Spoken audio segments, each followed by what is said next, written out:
Thank you guys for joining me in this presentation, focusing on cultivating roots and families who foster and adopt transracially. So the purpose of my project was to make sure that everyone feels comfortable talking about different cultures, and then to address the challenges families who foster and adopt transracially deal with, and to train my agency employees, Child Safe Michigan staff, and clients on cultural enrichment standards to support transracial foster and adoptive families. So this is some historical background information on transracial adoption. Transracial adoption began with the activities of the Children's Center and a group in Canada. There were many organizations that did not support transracial adoption, such as the National Association of Black Social Workers and many Native American groups. These organizations believe that if a minority child was placed in a Caucasian home, that the child's identity will be impacted. However, these organizations also noted that if child welfare agencies were not able to find a Black family to adopt a child, then families from other backgrounds should be considered. This is just some demographic information on the number of children in foster care in the state of Michigan. Just like other states, we have a large population of minority children available compared to the general population. So there is a high rate of disproportionality for African American children. And here's some data on my agency's numbers. So right now we have a total of 35 homes that we identify as transracial, and we do serve Southeast Michigan, which has a large population of African American children. So research suggests families who foster and adopt transracially oftentimes feel unprepared to raise a child of a different background. Research also suggests that some parents may use a colorblind approach to parent children, meaning that they may use the same methods or techniques to parent their African American children the same way that they parent their white children. And we know that this is not beneficial to the African American children. And using a colorblind approach only really benefits Caucasian individuals. It ignores the ethnic traits of minorities, and then it oftentimes leads to children having identity challenges late in life. Here's a list of the different books I use to help me with my ARP. And here's my PICO. So this is the question that really helped me navigate the process. So if Child Safe Michigan develops and utilizes a cultural enrichment system for adoptive families, which includes training, coaching, and monitoring of compliance with cultural enrichment standards, CES, with knowledge, comfort level, and practices of foster parents, agency employees, and addressing factors related to race, ethnicity, culture of the children they are parenting and serving, and proving. So here's a list of the different steps I used throughout the ARP. I had the opportunity to train 18 foster and adoptive parents, and then I trained 64 staff members. I had a ton of surveys, as Sirlin mentioned. And then lastly, I sent the 3-month survey out to staff. So cultural enrichment standards. So when I came up with these, I tried to identify some things that I thought all foster or adoptive parents should know. And I came up with 3 different standards. So we're gonna go over each standard briefly. The first standard I like to identify as educate. So typically during my training, I would educate the participants on law enforcement engagement with the African American community. Typically, African Americans are viewed as a threat by law enforcement. And also during the training, I would talk to the participants about how to communicate this to children. And then we also addressed the police involved citizens that happened throughout this last year. And we also have been talking about just living while Black. What does that look like for African Americans in this country? During the past year, we saw a number of incidents happening across the country where individuals were living their daily lives, out shopping or just running errands, and they were being harassed by other members of the community. I believe one of the most famous incidents involves a Starbucks incident where 2 young men were at Starbucks and they were there for a meeting, and the manager called the police and these guys were arrested. So I would like for you guys to take a look at this video. I dare you. Ask yourself, when did my baby become a threat to you? When I cried. When I started to crawl. When I started to speak. When I started Tear one. When I started to dream? When I laughed for joy. When I played with my toy gun. When I learned to read. When my jeans were too baggy. When I wore a hoodie. When I drove a car. When I left the library late from studying. When I protect my family. When you need jail cells filled. When I'm less than perfect. When I went for a run. When I went to the store.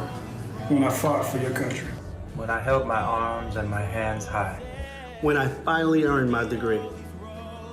When I loved with my heart and soul. When I sat enjoying my coffee. When I go for a job interview. When the dictation of my speech was not like yours. When white women become uncomfortable. When I protested the injustice of the cage you built. When I wear a mask to protect you and myself. When I raise my voice. When I move too fast. When I breathe. When did my baby become a threat to you? When I was born. When did my baby become a threat to you?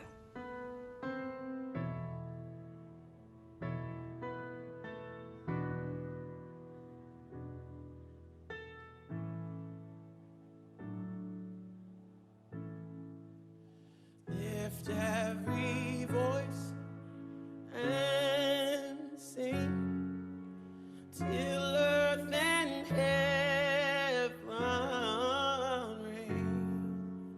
Bring with the harmonies of liberty.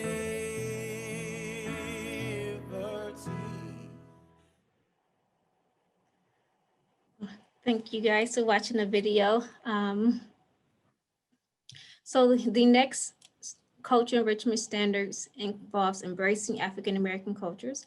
So during my training, I go over different ways that individuals can embrace African American culture or any other different culture that's outside of their own.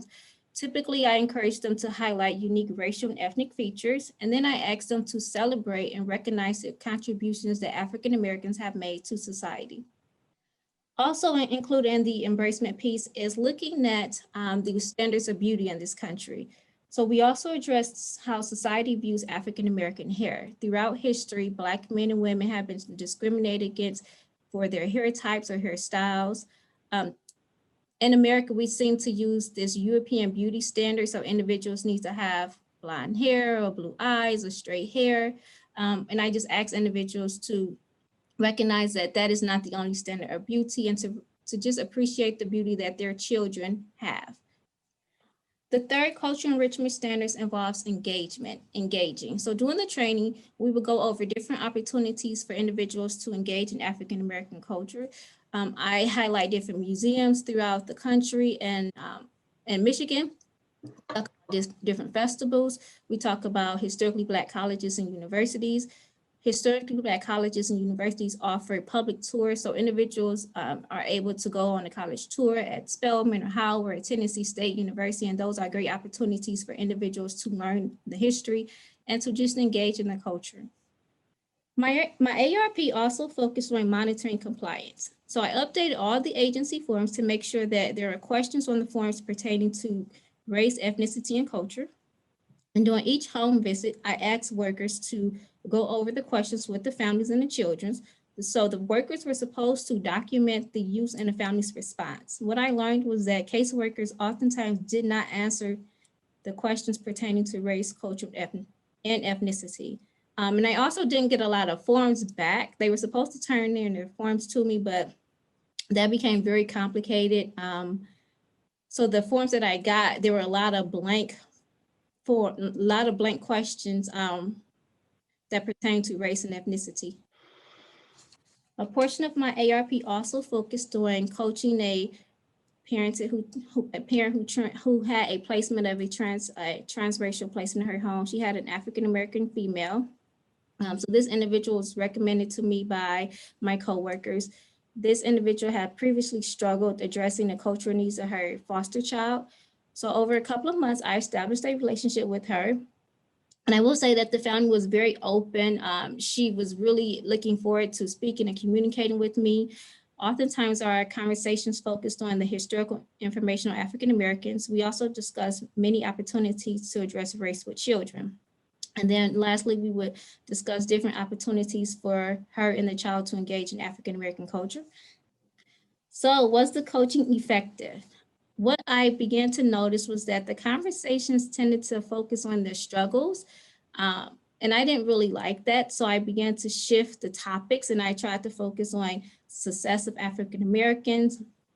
What I learned throughout the couple of months that we were working together was that I believe I spent too much time focusing on the cultural needs of the family, and I forgot to address the generic challenges of raising or just being a foster parent, because this was her second foster child in her home, so she was relatively new to fostering. And on the slide, it mentions that the parent did ask for the child to be removed from the home. However, that did not have anything to do with the child's race. I'm glad to report that the child is still in the home though to this day, so it worked out. So I had the opportunity to do a survey with families, and I got a response from 18 individuals. The demographics are listed on the screen. So the survey, we asked the families a variety of different questions. One question I asked individuals were, how comfortable did they feel talking to their caseworker about topics related to race, culture, and ethnicity? 50% of individuals noted that they felt comfortable. I also wanted to know the frequency in which they were having these conversations with their caseworkers. So 39% of the individuals noted that they rarely have a conversation with their caseworker about what is needed to effectively care for a foster adopted child's race, culture, and ethnicity. I also wanted to know if the families felt like they were prepared to care for an African American child. And 83.3% individuals noted that yes, they were prepared. So they thought that the agency had given them the resources that they needed to care for an African American child. I also wanted to know if the individuals received any training prior to the child being placed in their home. And 66.7% individuals noted that they did not receive any training. So in the state of Michigan, we do not have a policy that mandates foster or adoptive parents should engage in any or take any cultural competency course. Most of our families take the PRIDE course. And if you're familiar with PRIDE, you know, it really doesn't address race, culture, or ethnicity. And depending on the person presenting the training, they may not even talk about it at all. I also wanted to know how often did the families talk to their children about race-related matters. And you can see on the slide that 38.9% of the families noted that they rarely talk to their foster adopted children about what is needed to care for the children's race, ethnicity, or culture. I would like to also add that I do think the ages of the children may have impacted this number. We do have a lot of families that have younger children under the age of 5, so they may not be having that conversation yet. However, during my training, I strongly encourage all the participants that they should start having that conversation as young as age 5. I think at that age, most kids start to notice differences, and it's really important for the families to begin having that conversation early as opposed to late in life. I also asked families how familiar they were with the challenges of raising a child of a different background. And 41% of individuals noted they were familiar to a great extent. So I completed a survey with staff. I got 16 individuals that responded. The demographics are listed on the screen.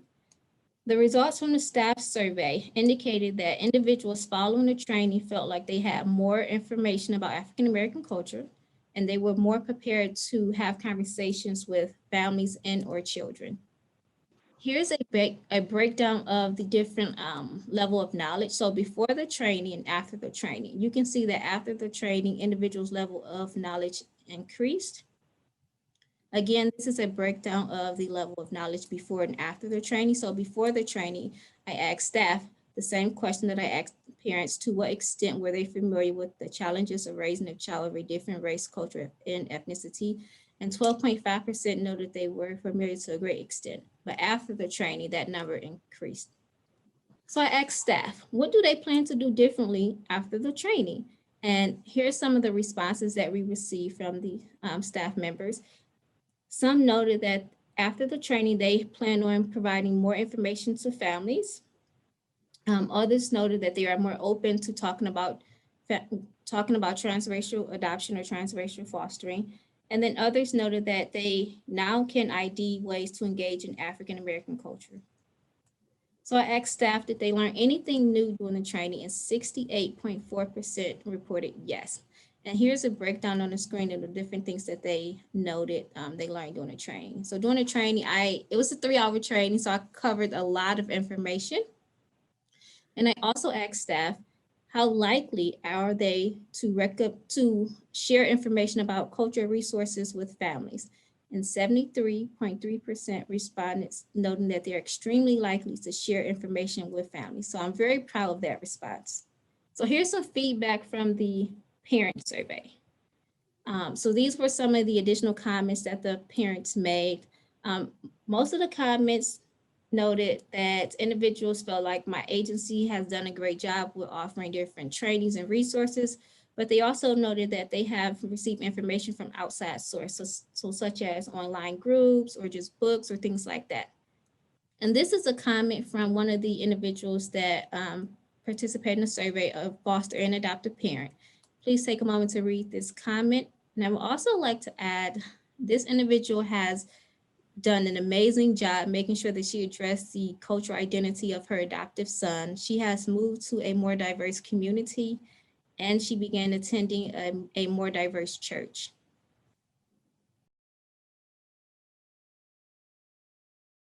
So the 3-month survey, I had 7 staff members complete the 3-month survey. So I was not happy with the response, but all 7 individuals noted that after the training, they felt more prepared to talk to families and children about race, ethnicity, and culture. And then the demographics of the staff members are on the left side of the screen. So again, this is from the staff follow-up survey.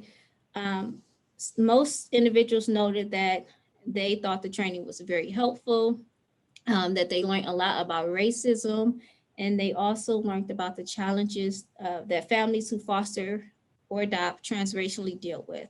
So I was very glad to know that the training was helpful. So based on the survey, I have concluded that 1, the staff members were not addressing race-related topics with the foster parents. And again, most families did not receive any training prior to having a child placed in their home. And I think that is, well, I know for a fact that is one of the things that we greatly need to improve upon as a state.